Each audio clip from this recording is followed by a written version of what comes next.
नमस्कार दोस्तों, स्वागत है चाणक्य क्लासेस गोलूवाना में। आज कला संस्कृति की क्लास में जो हमारा टॉपिक रहेगा वो रहेगा राजस्थान के लोक देवता।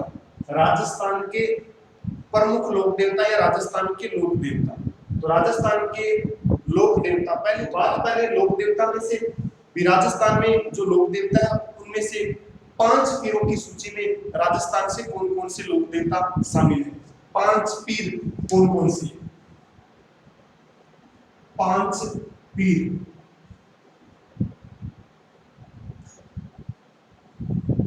तो 5 पीरों की सूची में राजस्थान के कौन कौन से लोक देवता शामिल है, यानी ये वो 5 पीर है राजस्थान की जिन्हें हिंदू तो पूजते ही पूजते हैं। उसके अलावा मुसलमान जाति के जो लोग होते हैं, मुसलमान जाति के जो लोग होते हैं वो इन्हें पीर मानकर पूजते हैं, वे इन्हें पीर मानकर पूजते हैं। तो नंबर 1 पे है वो है रामदेव जी। रामदेव जी। नंबर 2 पे है वो है गोगा जी। नंबर 3 पे है वो है पाबू जी। नंबर 4 पे है वो है मांगलिया मेहा जी। मांगलिया मेहा जी। और नंबर 5 पे है वो हड़कू जी। हड़कू जी। तो राजस्थान के जो 5 पीर है उनमें 1 नंबर पे रामदेव जी, 2 नंबर पे गोगा जी, 3 नंबर पे पापू जी राठौड़, 4 नंबर पे मांगलिया मेहा जी और 5 नंबर पे हड़कू जी। तो ये राजस्थान के 5 पीर हैं जिनमें तेजा जी है वो शामिल नहीं। कई बार परीक्षाओं में प्रश्न भी आया, प्रतियोगी परीक्षाओं में भी 5 पीरों की सूची में राजस्थान का कौन सा लोक देवता शामिल नहीं है। तो तेजा जी यानी 5 पीरों की सूची में शामिल नहीं है। तो आज दोस्तों अपन पढ़ेंगे जो प्रमुख टॉपिक है अपना राजस्थान के लोक देवता। शुरुआत करेंगे बाबा रामदेव जी से। बाबा रामदेव जी। बाबा रामदेव जी का जो जन्म है, जन्म कहाँ हुआ था इनका? बाबा रामदेव जी का जन्म, इनका जो जन्म है दोस्तों, इनका जन्म हुआ था बाड़मेर जिले। बाड़मेर जिले। जन्म कब हुआ था? तो जन्म हुआ था इनका भाद्रपद माह में शुक्ल पक्ष की द्वितीया, यानी इनका जो जन्म है वो हुआ था भाद्रपद माह में। भाद्रपद माह में शुक्ल पक्ष की द्वितीया। शुक्ल पक्ष की द्वितीया को जन्म हुआ था भाद्रपद माह में शुक्ल पक्ष की द्वितीया। जन्म स्थान कौन सा है? स्थान स्थान है तो जिला है वो बाड़मेर है। जिला है वो बाड़मेर है। गांव है वो है उडू काश्मीर। उडू काश्मीर। और तहसील है वो है सीव। तहसील है वो है सीव। यानी बाबा रामदेव जी का जो जन्म है वो हुआ था भाद्रपद माह में शुक्ल पक्ष की द्वितीया को। जन्म स्थान कौन सा है, जिला कौन सा है, वो है बाड़मेर। गांव कौन सा है? उडू काश्मीर। तहसील कौन सी है? वो है सीव। यानी बाबा रामदेव जी का जन्म भाद्रपद माह में शुक्ल पक्ष की द्वितीया को। जिला है वो बाड़मेर है, तहसील है वो सीव, गांव कौन सा है? उडू काश्मीर। इनका यह जन्म हुआ था भाद्रपद माह में शुक्ल पक्ष की द्वितीया को। इस भाद्रपद माह की जो शुक्ल पक्ष की द्वितीया है दोस्तों, इसे बाबेरी दूज या बाबेरी बीज भी कहा जाता है। इसे बाबेरी दूज, बाबेरी दूज या बाबेरी बीज भी कहा जाता है। बाबेरी बीज भी कहा जाता है। यानी जो भाद्रपद माह की शुक्ल पक्ष की द्वितीया है उसे बाबेरी दूज या बाबेरी बीज भी कहा जाता है। बाबा रामदेव जी के पिता का नाम, इनके जो पिता है उनका नाम है अजमाल जी राठौड़। अजमाल जी राठौड़। अजमाल जी राठौड़। बाबा रामदेव जी के पिता का जो नाम है वो है अजमाल जी राठौड़। अब बात करते हैं इनकी जो माता है, इनकी माता का क्या नाम है? इनकी माता का नाम है मीनादे। माता का नाम है मीनादे। कई बार प्रतियोगी परीक्षाओं में लोक देवता टॉपिक से बार बार प्रश्न आया है। यानी बाबा रामदेव जी के पिता का नाम है वो है अजमाल जी राठौड़। बाबा रामदेव जी की माता का नाम है वो है मीनादे। जो अजमाल जी राठौड़ है, अगर राजपूत से प्रश्न हो तो ये थे तंवर वंशीय राजपूत। यानी जो अजमाल जी राठौड़ है ये थे तंवर वंशीय राजपूत। तंवर वंशीय राजपूत। तंवर वंशीय राजपूत। यानी जो अजमान जी राठौड़ है वो वंश से पूछे तो ये थे तंवर वंशीय राजपूत, और माता मेणाते ये थे अर्जुन के वंशज से, अर्जुन के वंशज से, अर्जुन के वंशज से। इनकी जो माता है रामदेव जी की, उनका नाम है मेणाते, मेणाते है अर्जुन के वंशज से। यानी पिता माता, माता के बाद जो बाबा रामदेव जी, इनका विवाह किनके साथ हुआ था, यानी बाबा रामदेव जी का विवाह किनके साथ हुआ था, इनका विवाह हुआ था अमरकोट के राजा, अमरकोट के राजा, अमरकोट के राजा सोडा दल्ले सिंह की पुत्री, सोडा दल्ले सिंह की पुत्री नेतलदे या निहाल दे, नेतलदे या निहाल दे, यानी बाबा रामदेव जी का जो विवाह है अमरकोट के राजा सोडा दल्ले सिंह की पुत्री नेतलदे या निहाल दे के साथ हुआ था। पिता कौन है दोस्तों, अजमाल जी राठौड़, माता कौन है दोस्तों, मीणादे। विवाह किनके साथ हुआ है दोस्तों, अमरकोट के राजा सोडा दल्ले सिंह की पुत्री, नाम है नेतलदे या निहाल दे। माता से अगर प्रश्न हो किस वंश से है तो अर्जुन के वंश से, और पिता से अगर प्रश्न हो दोस्तों तो ये तंवर वंशीय राजपूत। अब बाबा रामदेव जी को किन किन नामों से पूजा जाता है, तो बाबा रामदेव जी को रुणेचारा धनी भी कहा जाता है, रुणेचारा धनी। यानी बाबा रामदेव जी को किन किन नामों से पूजा जाता है, तो इन्हें रुणेचारा धनी भी कहा जाता है, बाबा रामदेव के नाम से भी पूजा जाता है, बाबा रामदेव के नाम से भी इन्हें पूजा जाता है, रामसा पीर के नाम से भी इन्हें पूजा जाता है, रामसा पीर के नाम से भी इन्हें पूजा जाता है। यानी बाबा रामदेव को रुणेचारा धनी के नाम से भी पूजा जाता है, बाबा रामदेव के नाम से भी पूजा जाता है, रामसा पीर के नाम से भी पूजा जाता है।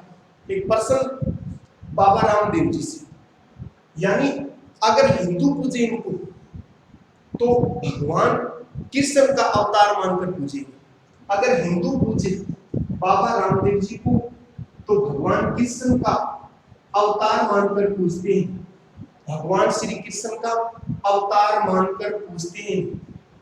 अब बाबा रामदेव जी का जहां मेला लगता है, जहां प्रिय भक्त यात्री आते हैं, जहां बाबा रामदेव जी का मेला लगता है, जहां प्रिय भक्त यात्री आते हैं, उन्हें जातरू कहा जाता है। जहां बाबा रामदेव जी का मेला लगता है वहां प्रिय भक्त यात्री आते हैं, उन्हें जातरू कहा जाता है। यानी बाबा रामदेव जी के मेले में जो प्रिय भक्त यात्री आते हैं उन्हें जातरू कहा जाता है, उन्हें जातरू कहा जाता है। बाबा रामदेव जी के जो मेघवाल जाति के भक्त होते हैं, बाबा रामदेव जी के जो मेघवाल जाति के भक्त होते हैं वो रिखिया कहलाते हैं, वो रिखिया कहलाते हैं। यानी मेघवाल जाति के भक्त होते हैं वो कहलाते हैं रिखिया, रिखिया कहलाते हैं। मेघवाल जाति के जो भक्त होते हैं वो रिखिया कहलाते हैं। आगे करते हैं बातें।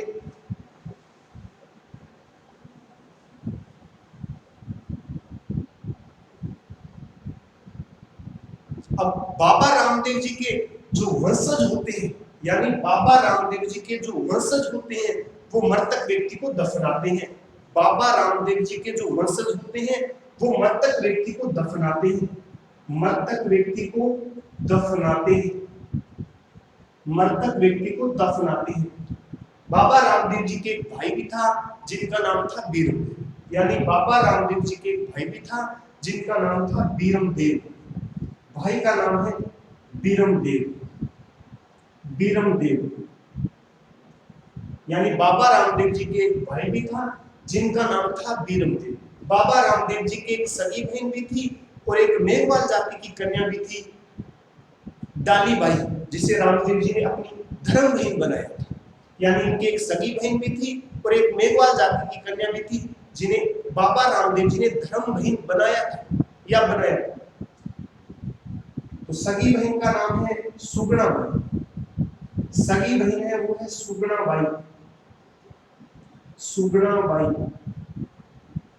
यानी बाबा रामदेव जी की सगी बहन है, उनका नाम है सुगुणा बाई। दोस्तों सगी बहन का नाम है सुगुणा बाई, मेघवाल जाति की कन्या थी जिसे बाबा रामदेव जी ने अपनी धर्म भेद बनाया था वो थी डाली बाई।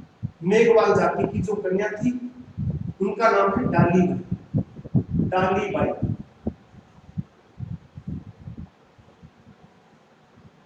सगी बहन का नाम है सुगुणा बाई। दोस्तों मेघवाल जाति की जो कन्या है बाबा रामदेव जी की धर्महीन है जिनका नाम है डाली बाई। सुगुणा बाई का जो विवाह है वो हुआ था पुगलगढ़ के परिहार शासक राव किशन सिंह के साथ। यानी सुगुणा बाई का जो विवाह हुआ था वो पुगलगढ़ के शासक राव किशन सिंह के साथ हुआ था।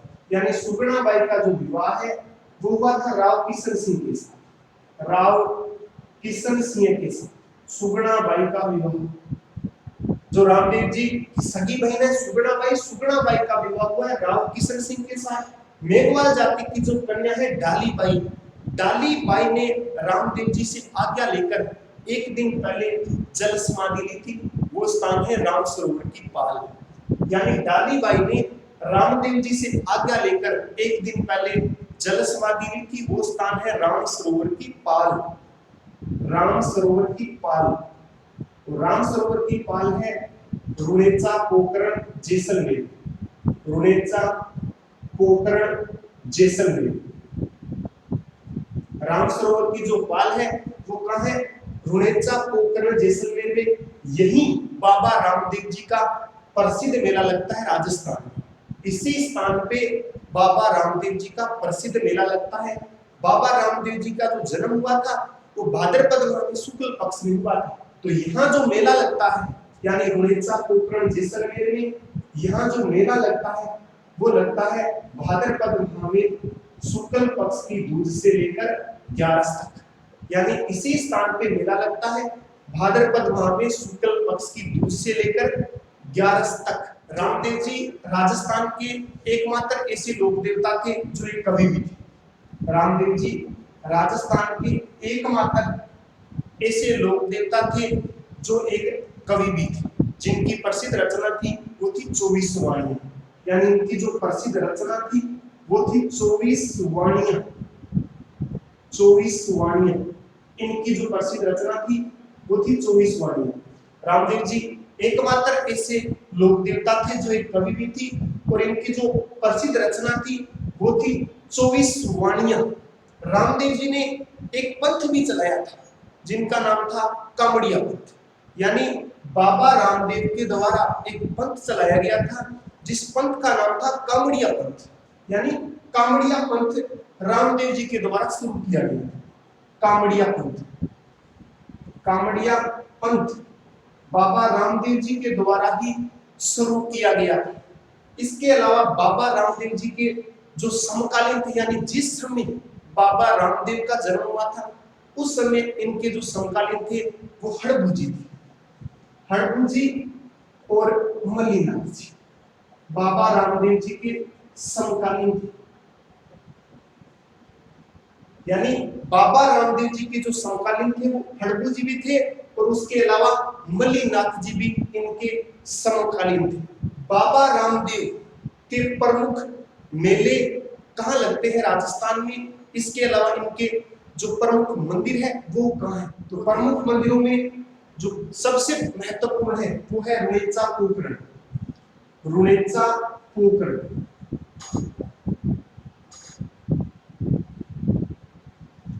ये बाबा रामदेव जी का राजस्थान का सबसे प्रसिद्ध मेला इसी स्थान पे लगता है।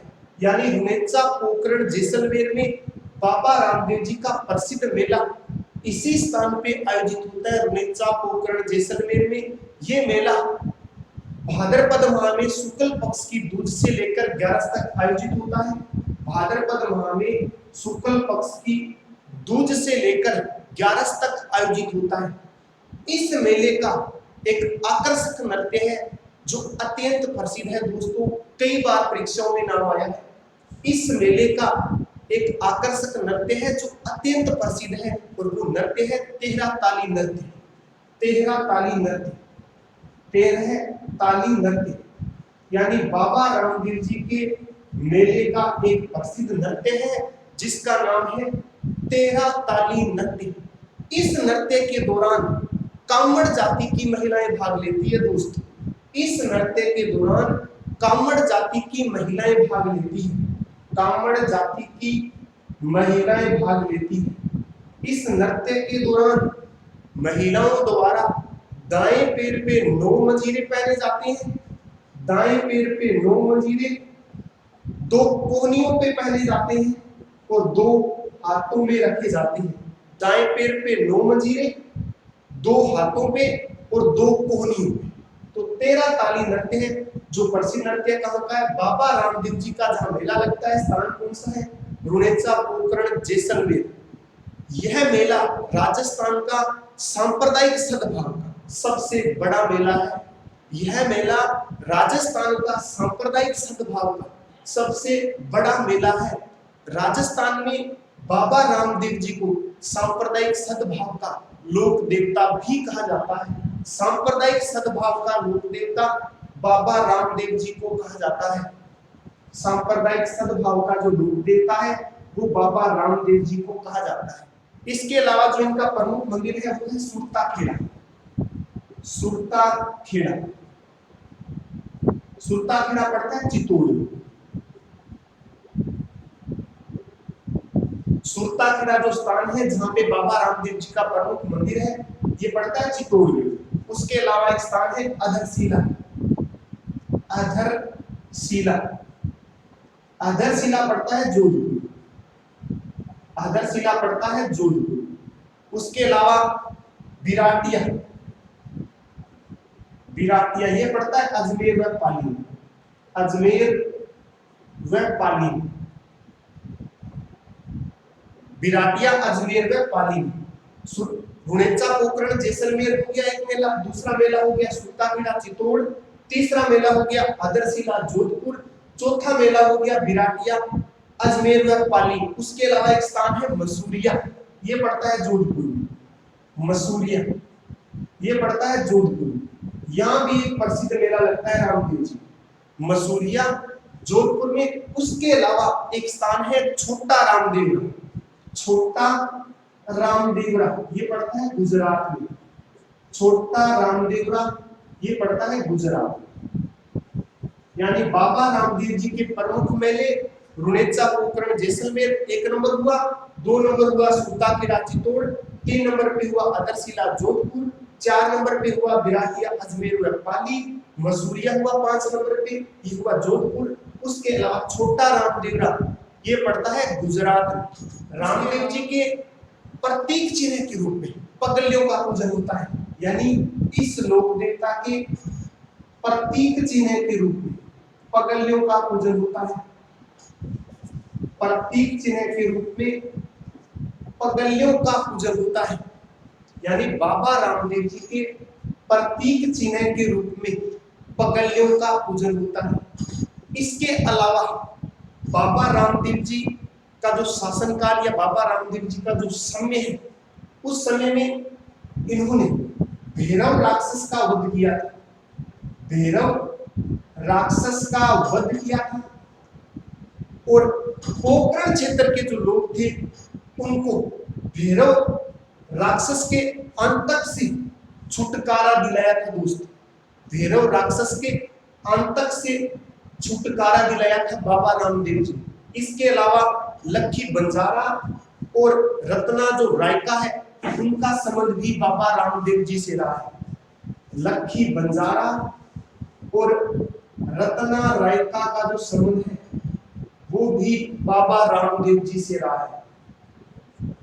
लक्खी बंजारा और रत्ना रायका का जो संबंध है वो भी बाबा रामदेव जी से रहा है। दोस्तों,